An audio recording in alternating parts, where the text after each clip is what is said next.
Hello everyone, आप सभी का स्वागत है मेरे इस यूट्यूब चैनल एच पॉइंट पे। दोस्तों, बिहार में एक योजना चल रही है, गृहस्थ क्रय सहायता योजना। बिहार सरकार ने भूमिहीन परिवारों के लिए मुख्यमंत्री गृहस्थ क्रय सहायता योजना की शुरुआत की है।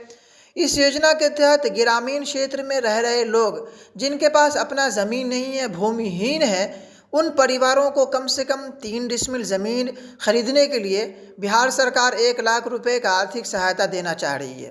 पहले यह जो है 5 डिसमिल के लिए दी जाती थी, लेकिन इसे जो है कम करके 3 डिसमिल कर दिया गया है और राशि को बढ़ा करके 1 लाख कर दिया गया है। और पहले जो ये राशि था वो केवल 60,000 रुपये था।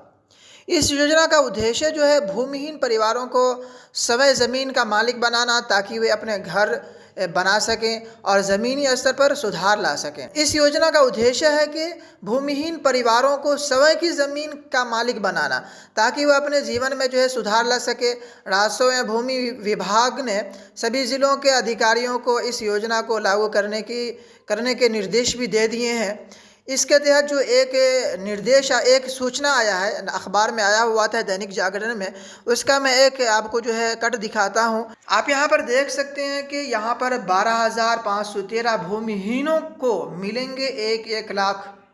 यानी कि पटना राज्य में जो 12,513 भूमिहीन परिवारों को प्रधानमंत्री आवास ग्रामीण का निर्माण कराने के लिए, ज़मीन खरीदने के लिए पैसे दिए जाएंगे। इन परिवारों को 1 लाख रुपए तक दिए जाएंगे। मुख्यमंत्री आवास स्थल क्रय सहायता योजना तहत इनको राशि दी जाएगी। जल जीवन हरियाली के तहत सरकारी जगहों से अतिक्रमण हटाने के दौरान बेघर हुए परिवारों को इसका लाभ मिलेगा। पूर्व में परिवारों को 60,000 रुपये दिए जाते थे। वर्ष 2023-24 में यह राशि बढ़ाकर 1 लाख रुपये कर दी गई है। ग्रामीण विकास विभाग के अधिकारियों ने बताया कि 11,729 लाभुकों को भूमि उपलब्ध करा दी गई है। यानी कि जो है टोटल जो अभी दिया जाएगा 12,513 व्यक्ति को जो है अभी दिया जाएगा, है नहीं। अगर आप लोग देख सकते हैं, आप लोग भी अप्लाई कर सकते हैं अगर आप लोग एलिजिबल हैं तो। इसको लेकर के बहुत सारे क्राइटेरिया हैं, किस तरह से अप्लाई करेंगे और कौन अप्लाई कर सकता है और क्या क्या दस्तावेज उनके पास होना चाहिए, ये सारा चीज़ मैं उसके ऑफिशियल नोटिफिकेशन को मैं दिखा देता हूँ। उस वेबसाइट पर मैं आपको लेकर के जाता हूँ और उसका जो ऑफिशियल नोटिफिकेशन है उसको मैं दिखाता हूँ। यहाँ पर आप देख सकते हैं कि यहाँ पे बताया गया है मुख्यमंत्री आवास स्थल क्रय सहायता योजना। उसके नीचे आप देखेंगे कि इसके बारे में बताया गया है। ये जो राशि आप देख रहे हैं कि ये जो है 60,000 रुपया अभी बोला जा रहा है, लेकिन 60,000 रुपया पहले था। अब इसे बढ़ा करके जो है 1 लाख रुपया कर दिया गया है, ठीक है ना। 1 लाख रुपया ये कर दिया गया है।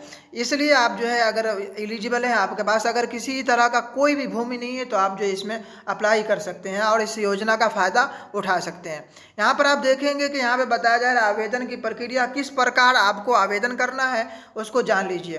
पहला कह रहा है कि आवेदक के पास वास भूमि का स्वामित्व नहीं होने संबंधी निर्धारित शपथ पत्र की मूल प्रति, मतलब आपके पास किसी प्रकार का कहीं पे पर्सनल ज़मीन आपके पास नहीं है, उसका जो एक शपथ पत्र आपको बनवाना पड़ेगा, ठीक है ना। सेकंड में देखेंगे आधार कार्ड के प्रति इस सहमति के साथ उसमें निहित सूचनाओं का उपयोग इस योजना हेतु किया जा सकेगा, मतलब ये जो सूचना है उसका उपयोग उसमें करेगा। तीसरा पॉइंट देखेंगे कि आधार से जुड़े बैंक खाता के पासबुक की स्वयं अभी प्रमाणित प्रति, मतलब आधार कार्ड रहना चाहिए, पासबुक रहना चाहिए और उसके नीचे में जो आप हस्ताक्षर कर लीजिएगा। इस तरह से जो आप डॉक्यूमेंट्स जो है तैयार कर लीजिए।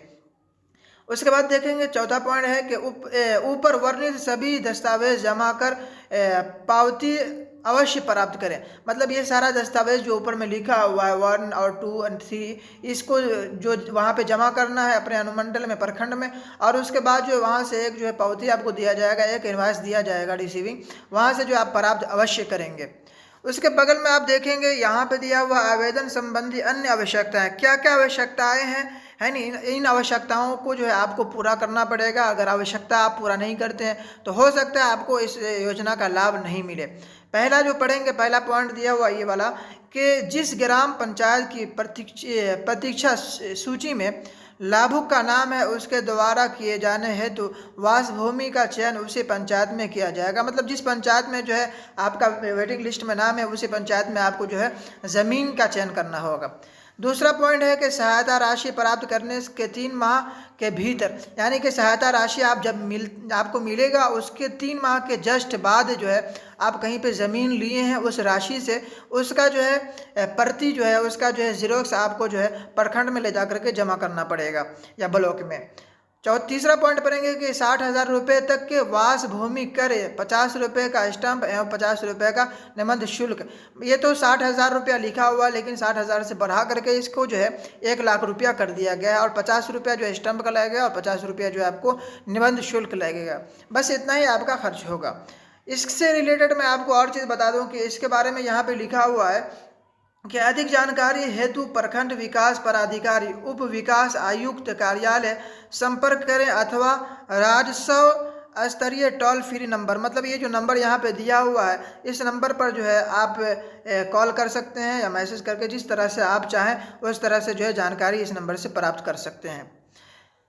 आई होप आप लोगों को हर बात समझ में आ गई होगी। अगर कोई बात समझ में नहीं आई है तो आप मुझे कमेंट बॉक्स में पूछ सकते हैं, मैं कमेंट बॉक्स में आप लोगों के बात का जवाब दे सकता हूँ। धन्यवाद।